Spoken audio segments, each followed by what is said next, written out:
Pela manhã, irmãos, nós falamos sobre uma mensagem sobre recurso negado. O livro de Oséias, ele fala do grande desafio do amor de Deus, a manifestação gloriosa do amor de Deus em favor do seu povo. O livro de Oséias, ele vai trazer a mensagem profética, trazendo a figura do profeta como se fosse Deus, a figura de Israel como a esposa de Deus, e o Israel sem esperança, um Israel sendo chamado para um julgamento, onde nesse julgamento não haveria mais recursos a ser utilizado. É uma linguagem, não é, de direito. Então Israel não teria mais recursos para pontuar diante de Deus a sua condição de pecador, porque Deus havia dado todas as oportunidades possíveis. Então, quando você lê o livro de Oséias, Deus chama Oséias e manda ele casar com uma mulher de prostituição. E ele vai lá, toma essa mulher, casa-se com ela, e não há uma prova, não há uma evidência clara de que os filhos de Oséias tenham sido filho dele com essa mulher.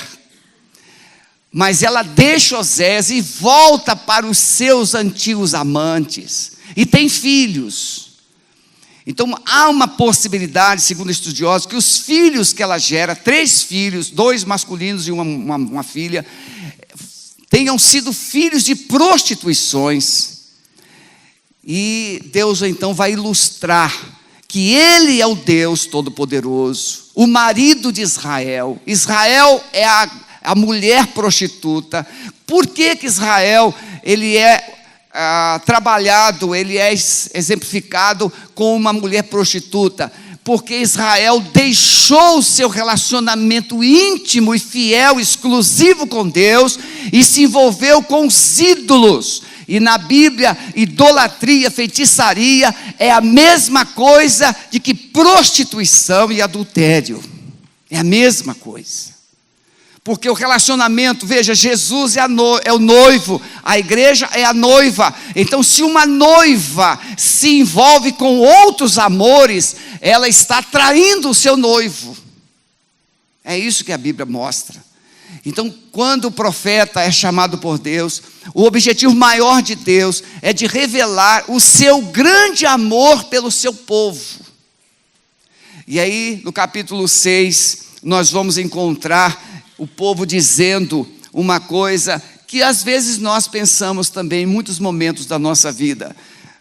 Nós cometemos pecados, nós cometemos erros, nós tomamos decisões erradas, e aí a gente pensa que nós vamos lá, Senhor, o Senhor me perdoa, Senhor. E aí, no dia seguinte, então Deus vai mudar todo o quadro da nossa vida. Todas as decisões que nós tomamos erradas, que trouxeram tantas consequências danosas, tanto sofrimento. Não, no dia seguinte, tudo vai estar bem. Alguém já disse que Deus perdoa, mas Ele não tira as consequências. Deus sara, mas Ele deixa as cicatrizes. Olha o que Israel diz. Isso aqui Deus está falando através do profeta, que estava o quê? Era o pensamento do seu povo. Ele diz assim: vinde e tornemos para o Senhor, porque Ele despedaçou e nos sarará, fez a ferida e a ligará. Depois de 2 dias nos dará vida, ao 3º dia nos ressuscitará e viveremos diante dEle.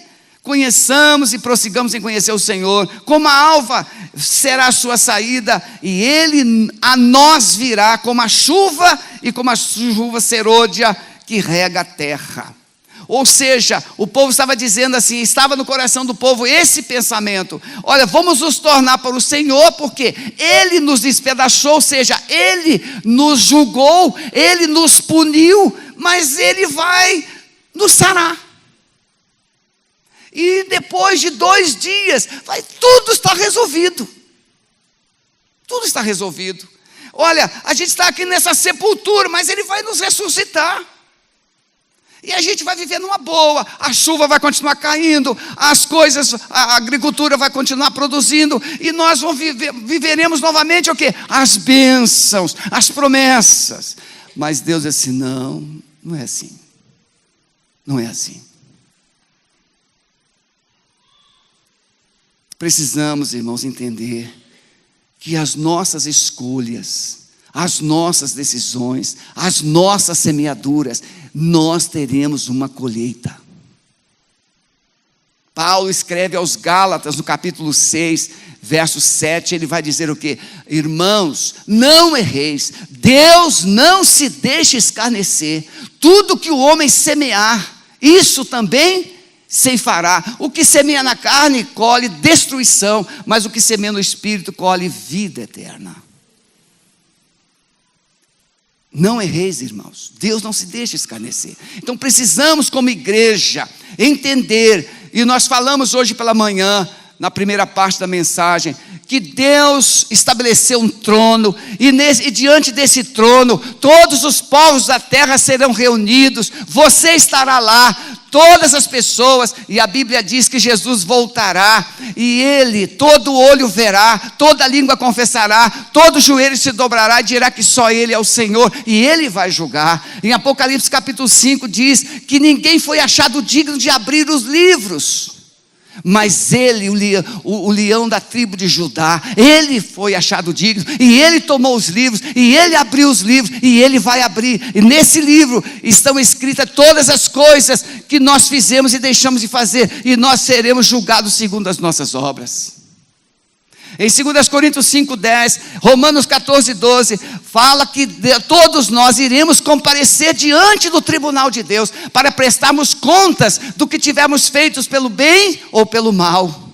Você vai comparecer diante do tribunal de Deus. Então todos nós teremos que comparecer diante do tribunal de Deus. Então nessa palavra de agora, precisamos entender que não há e não haverá apelação diante do tribunal de Deus. Eu tenho aqui boas advogadas, bons advogados, e aí o camarada, elas não são, graças a Deus, não são criminalistas. O Marda está aí? Coitadinho do Marda, é. E o criminalista sofre mais. Mas a pessoa vai para um tribunal, recebe uma sentença, recursos. Recebe outra sentença, recurso. Recebe outra sentença, recurso. Só que com Deus ele fala assim, acabaram os seus recursos.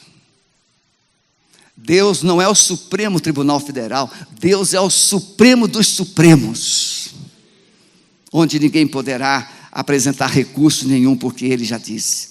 Eu falei também pela manhã, em Atos 17, verso 30 e 31, diz a palavra que não somente Deus vai nos julgar, mas Ele diz o quê? Deus não leva em conta o tempo da ignorância, mas Ele anuncia agora a todos os homens em todo lugar que se arrependam. Olha só, como que Ele dá oportunidade, Ele dá a chance que se arrependam. Portanto, porquanto Ele determinou um dia em que com justiça Ele há de julgar o mundo por meio do varão que destinou, ou seja, Jesus Cristo, que ressuscitou dentre os mortos.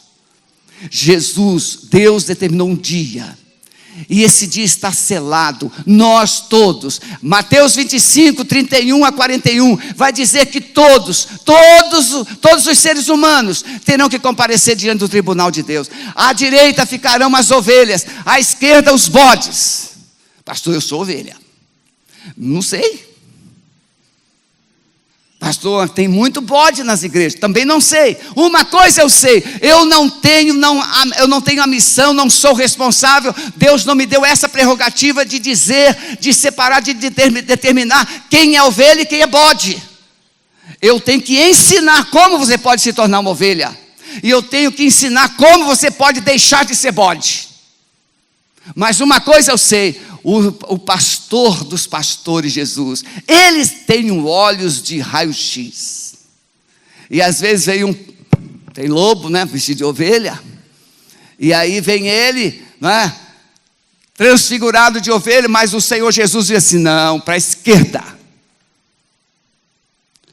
e as ovelhas Ele vai colocar à direita, e assim Deus vai nos julgar, através da sua justiça. É comum no contexto da justiça humana, como eu tenho falado, haveria apelações intermináveis em caso de condenação de um réu. Assim também Israel esperava que ele faria o quê? Apelações, mas Deus falou assim: chega, eu quero agora ver arrependimento. Eu quero ver agora corações transformados, quebrantados diante de mim.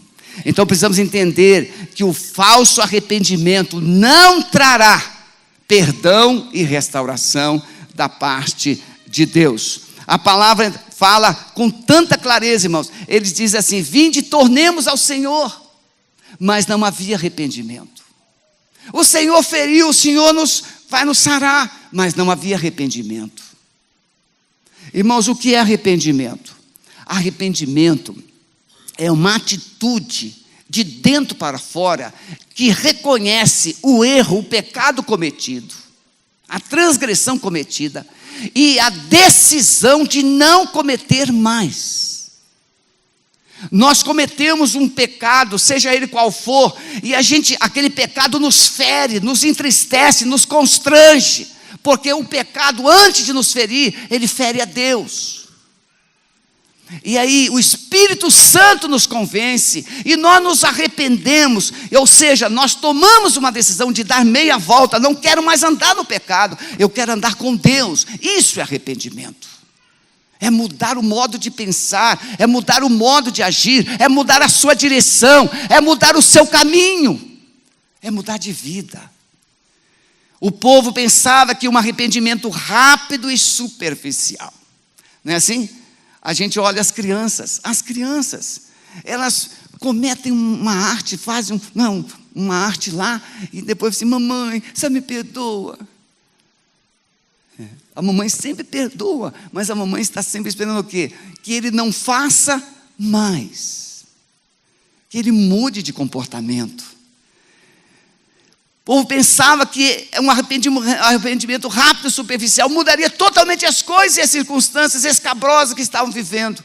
Irmãos, nesse contexto aqui, irmãos, o juiz de Deus estava vindo de forma tão terrível que a Síria, que é um povo perverso, a Síria, ela não se contentava em vencer, ela tinha que humilhar, ela tinha que produzir muito sofrimento, cortava a cabeça, arrancava olhos, despiam os homens, colocavam tiravam os homens da terra deles e levava para outras terras, para eles perderem a identidade deles.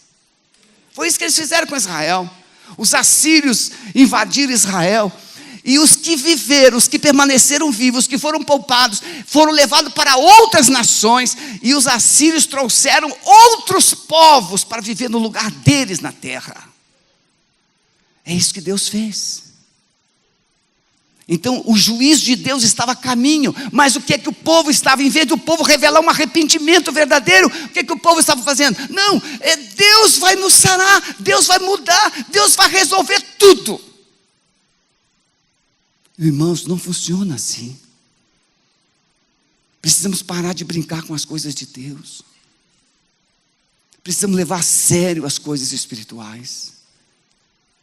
Tudo que é espiritual é eterno. As nossas decisões aqui terão consequências eternas. Precisamos levar isso mais a sério. Entender que não haverá cura e libertação sem santidade. Nós trabalhamos com libertação aqui, nesta igreja, há 13 anos. 4 anos foi só para trazer a visão. E tem 9 anos que o Ministério de Libertação está funcionando. Mas o que é libertação? Libertação é remover lixo e sarar feridas. Remover lixo, sarar feridas. Isso é o quê? Isso é santificação. Não há como libertar um povo sem que esse povo se santifique ao Senhor. Não há povo, não há igreja liberta, não há igreja transformada, não existe família, pessoas, sem que haja santidade. Povo, o que é santidade, irmão? É viver com a consciência de que está andando na presença de Deus. Gente exclusiva, gente separada. Eu gostaria de saber, com todo carinho, seja homem, seja mulher, se alguém teria condições, coragem de adulterar na frente do cônjuge. Não é difícil? Não vou dizer que é impossível, do jeito que o mundo está hoje. não é verdade? Mas é uma coisa muito difícil de acontecer. Mas como é que nós adulteramos diante de Deus? Como é que nós pecamos? Porque nós ignoramos que esse Deus é onipresente, Ele sabe, Ele está presente em todo lugar. Mas nós estamos vendo aí a injustiça, o roubo, a corrupção, o desvio. É o povo pobre que está pagando a conta do Brasil hoje. São os humildes. Hoje eu li na mídia 6 ou 8 senadores que ganham acima do teto máximo. E todos eles dizendo assim, não, é porque o que eu ganho está respaldado pela lei. Uma lei que supera a outra lei. Aí eu pergunto, se você fizer uma avaliação, uma investigação, todos eles estão podres de ricos, não precisam desse salário. Mas por que a coisa funciona assim? Porque o homem sem Deus, ele tem uma tendência para o mal. Para o mal. Só pensa em si. Só pensa em si. Está lá no Rio de Janeiro. Sistema de saúde falido, segurança pública falida, o povo sem trabalho, um povo recebendo salário em 7 parcelas. Você sabe o que é isso? Receber o salário do mês em 7 parcelas. Aí você vai agora surpreendido. O motorista da bênção lá, o motorista comprou 4 milhões de joias. O motorista ganhava bem.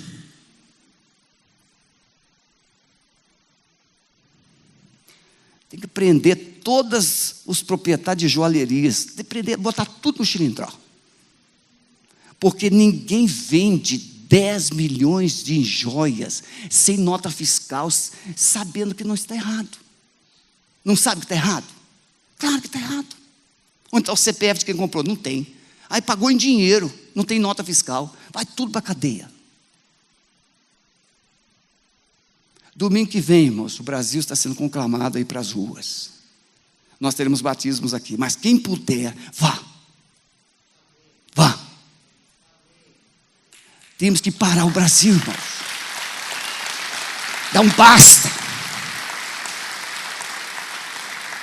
Está na hora da gente tomar uma atitude. Não é difícil eu ficar neutro, porque eu não estou passando aperto. Eu já passei muito aperto. Hoje não. Hoje eu estou ajudando quem está apertado.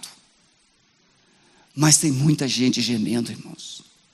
Por isso que nós estamos aqui arrecadando 4 toneladas e 700 reais, quilos de alimentos. A igreja investe mais de 9 mil reais ajudando as famílias desempregadas com despesas pessoais, aluguéis e conta de luz e mais não sei o quê. Por quê, irmãos? Porque essa igreja aprendeu. Nós viemos lá de baixo, nós éramos pequenininhos, mas Deus nos abençoou, Deus nos levantou. Mas Deus não nos levantou para sermos grandes, Deus nos levantou para fazermos coisas maiores. Você está entendendo isso?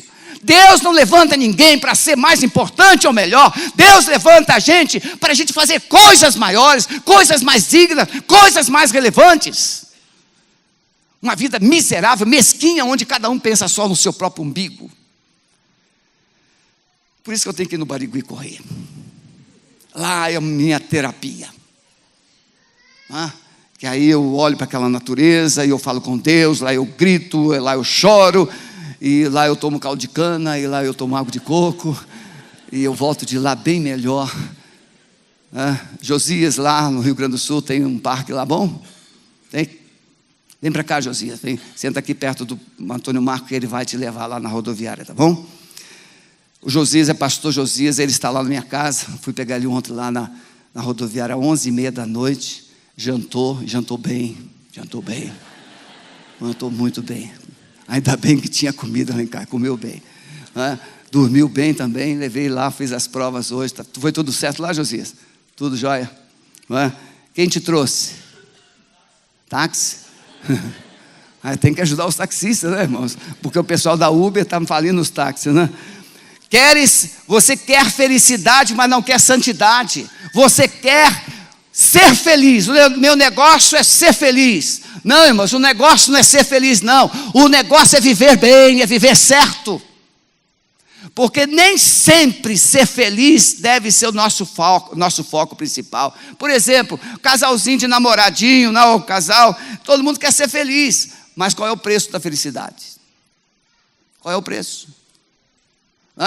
Casalzinho 20, assim, recém-casado, né? Muito namoro, muito beijo, muito paz e amor. Mas tem um preço, não é? Quando ela fica nervosa, não fica? Não fica? Você já viu como é que ela fica? E ele, né? Irmãos, cada cônjuge tem uma história. Eu já falei, cada cônjuge tem uma mochila que ele não abriu para ela, não abriu para ele. Mas tem um preço. Mas todos querem a felicidade. Não, irmãos, o crente não quer felicidade, o crente já é feliz, porque a Bíblia diz, bem-aventurado é o homem que teme ao Senhor e anda nos seus caminhos, feliz serás e te irá bem. O nosso sucesso não é medido pelo que temos ou fazemos aqui, o nosso sucesso já está medido pelo que nós conquistamos na eternidade. Salmo 1 diz, bem-aventurado o homem que não anda segundo o conselho dos ímpios, nem se detém no caminho dos pecadores, nem se assenta na roda dos escarnecedores, antes tem o seu prazer na lei do Senhor, e na sua lei medita de dia e de noite, pois será como a árvore plantada junto a ribeiros de águas, a qual dá o seu fruto na estação própria, as suas folhas não caem, tudo quanto fizer prosperará. Olha que coisa linda, irmãos. Quem é que vai ser feliz? É quem decidiu andar com Deus. Não anda segundo o conselho dos ímpios, não se detém no caminho dos pecadores e nem se assenta lá. Terceiro, precisamos considerar a dura realidade que nos encontramos como povo de Deus. A igreja brasileira, eu não tenho responsabilidade direta, mas com a brasileira eu tenho. A igreja brasileira, ela está bem, irmãos? Vamos dizer que Deus poderia dizer que a igreja brasileira, ela parece com a igreja de Laodiceia. Muita gente no templo ou nos templos, mas pouco presença de Deus nos cultos. Muito barulho, pouco fogo. A igreja de Laodiceia, ela dizia, rico sou, de nada tenho falta. Mas qual era a percepção divina? Você é cego, miserável, pobre e nu. Te aconselho que compres de mim ouro refinado no fogo, colírio para os teus olhos e vestes para te vestir. Porque aos olhos de Deus era o quê? Pobre, miserável e nu. Como é que Deus nos vê? O seu povo. Como é que ele estava vendo Israel? Muita liturgia, e ele vai dizer, eu não quero sacrifícios, eu quero misericórdia, eu quero obediência, eu não quero sacrifício. O sacrifício de animais não era difícil de fazer, esperar solução rápida é um dos sinais do coração sem quebrantamento. O pastor Lobo tem falado muito isso no culto de libertação. Não tem nada a ver, não vai dar nada. Não é assim? A pessoa comete um erro, não, isso aí não vai dar nada. A pessoa deixa de fazer uma coisa, não, isso aí não tem nada a ver, não vai dar nada não. Vai dar sim. E o dia que você for chamado, aí você vai falar assim, sim. Não, aí o sim não vai resolver mais. Você já foi para o prego. Eles diziam assim, e curam superficialmente a ferida da filha do meu povo, dizendo, paz, paz. Os profetas falsos chegavam no meio do povo e diziam assim, paz, paz, diz o Senhor, Ele está no meio de vós, tudo vai se resolver, tudo vai terminar bem. Mas Jeremias veio na contramão e disse, se vocês não se entregarem para Nabucodonosor, vocês vão morrer de fome. Aí dava um coro no Jeremias. Jeremias era, olha, você sabe por que ele era profeta chorão, não sabe? Pense num profeta que apanhou, foi Jeremias. Jeremias perdeu a noiva, irmão. Tente imaginar, o cara tinha uma noiva linda, um casamento previsto, e aí Deus diz assim: Jeremias, você não vai se casar não. Já pensou, Cleito? Pertinho do casamento com a Simone. Ele falou assim: não, você não vai casar não. Pensou, Isadora? Pensou nisso? Nem é bom pensar, né? Nem é bom pensar. Mas veja, mas Deus diz para Jeremias: não vai se casar. E a noiva dele é assassinada, é morta. E ele continua obedecendo a Deus. E ele vai lá e fala, ele afronta, ele fala e confronta o rei. E ele é lançado no poço, ele é lançado no cepo, ele apanha. Mas ele não deixa de falar. Ele foi obediente. Os falsos profetas diziam assim: tudo paz, não vai dar nada. Mas Jeremias diz: não, mas assim diz o Senhor, vocês vão morrer se você. Aí o profeta falso me dava um soco no rosto de Jeremias e falava assim: por onde passou o Espírito do Senhor por você que não falou comigo?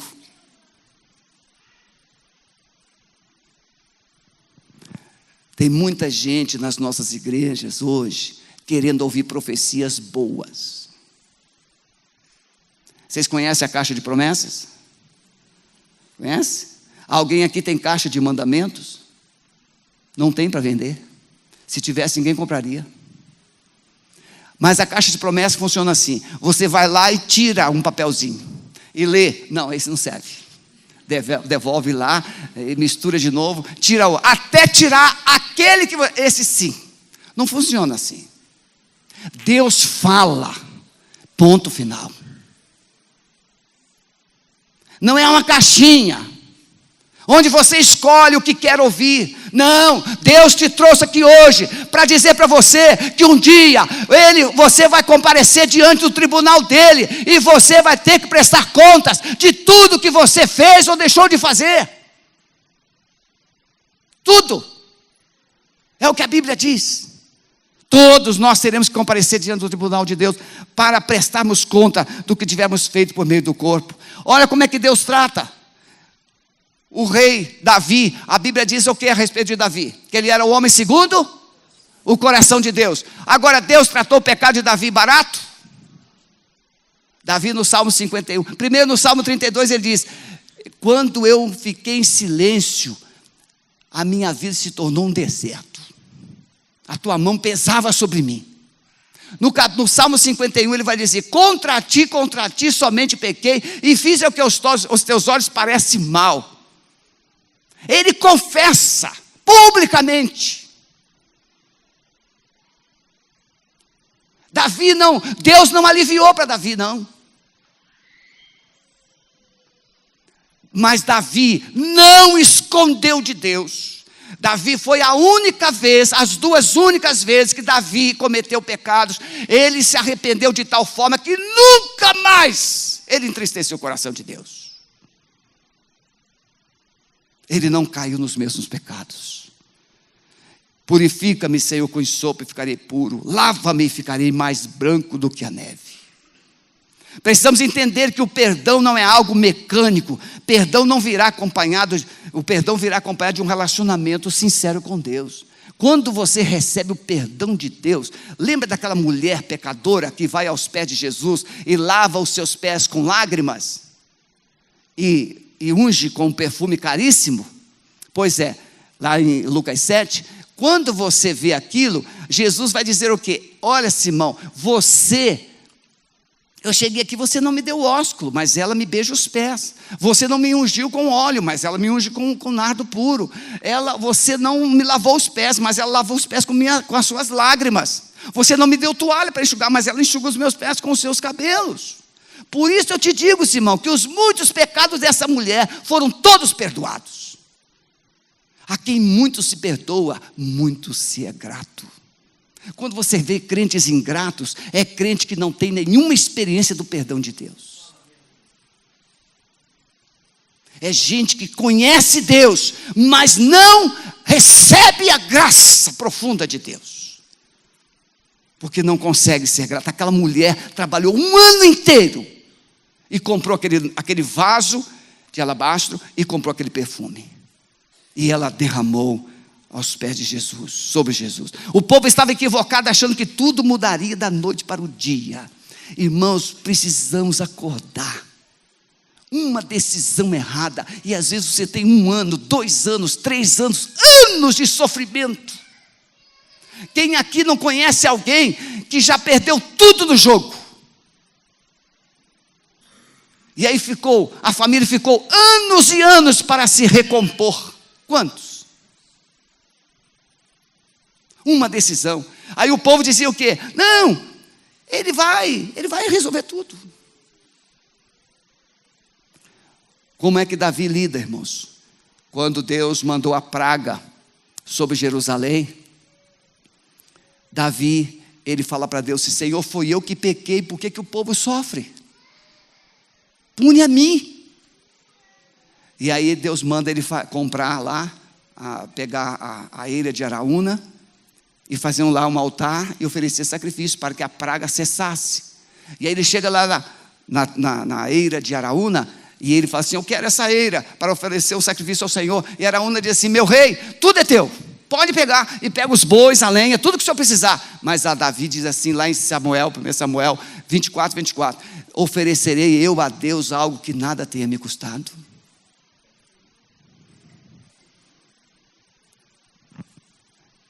Oferecei, 2 Samuel 24, 24.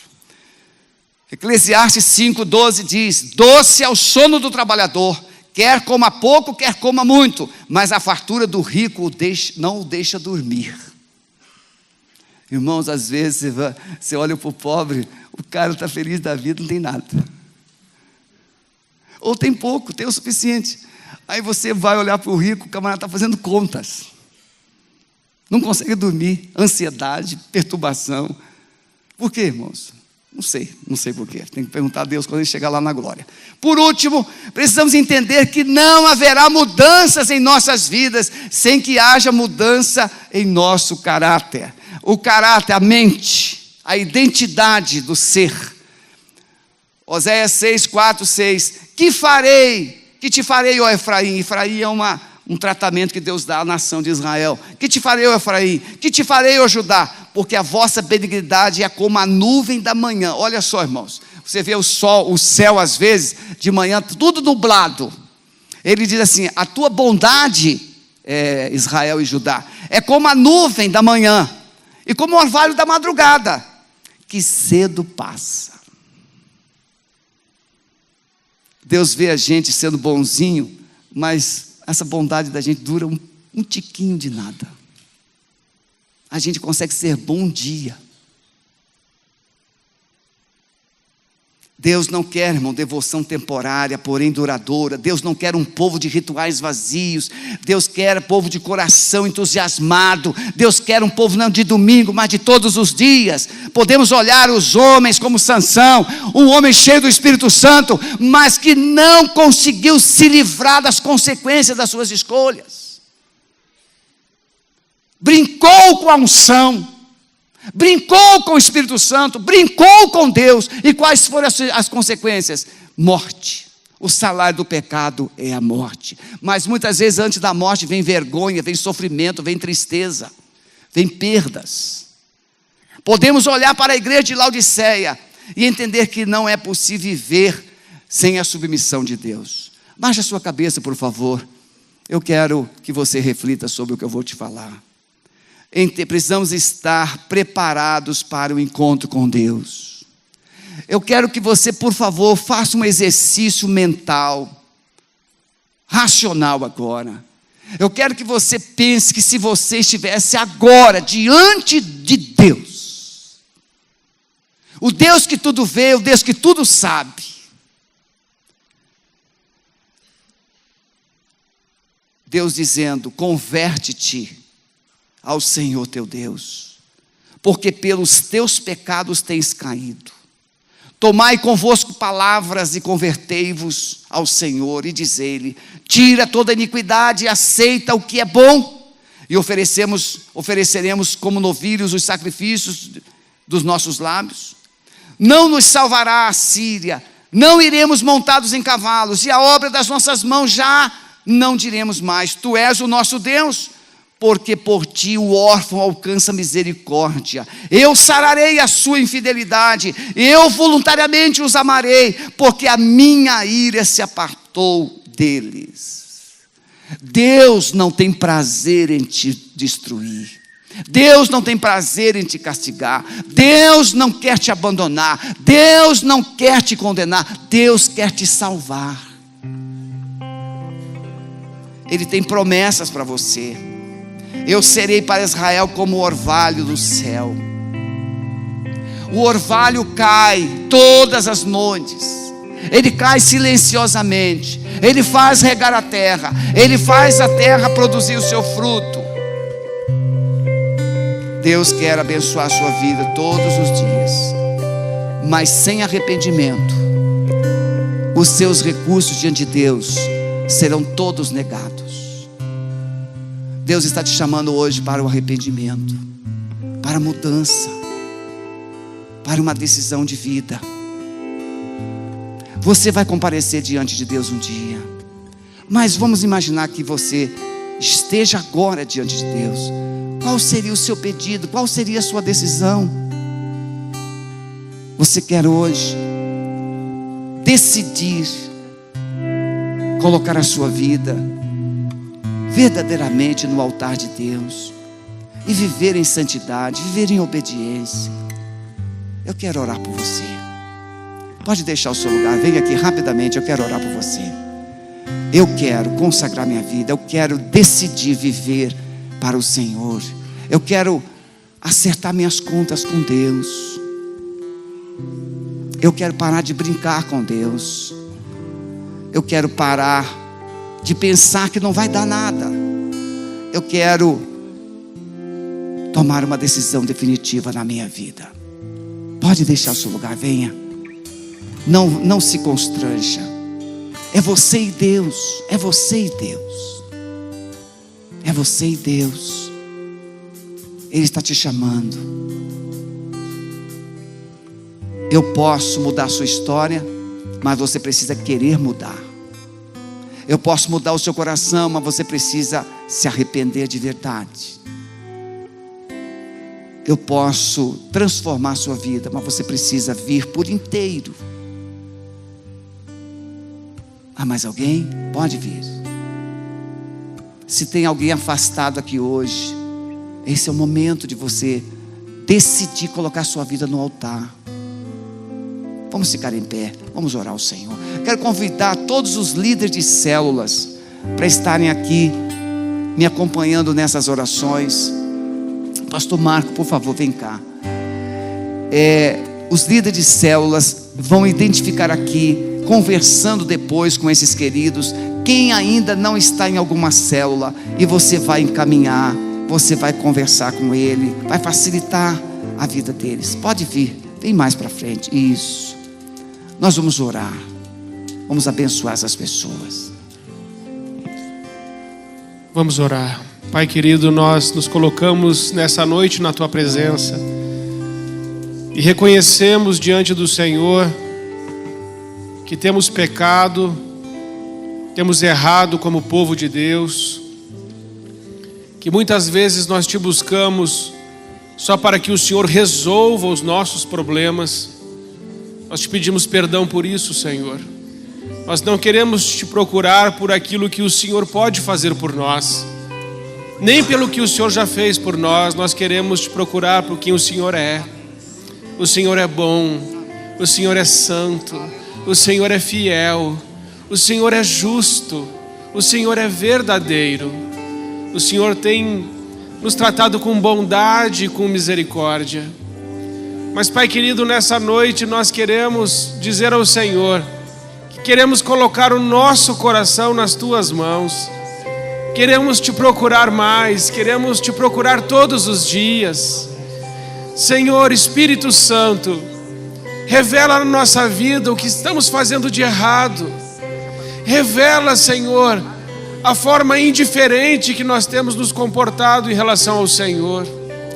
Quebra, Senhor, toda a nossa resistência.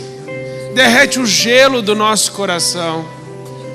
Pai querido, às vezes nós reconhecemos que nos relacionamos com o Senhor como se nós fôssemos dono do tempo, mas a nossa vida pode acabar hoje. Nós não somos donos de nada, o Senhor é. Por isso nós queremos te pedir perdão também, por deixar para ter um relacionamento contigo para outro dia. Pai, tem misericórdia, perdoa isso. Nós queremos ter um relacionamento com o Senhor agora mesmo.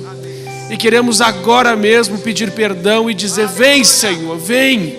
Enche a nossa vida, enche a nossa casa, enche a nossa família.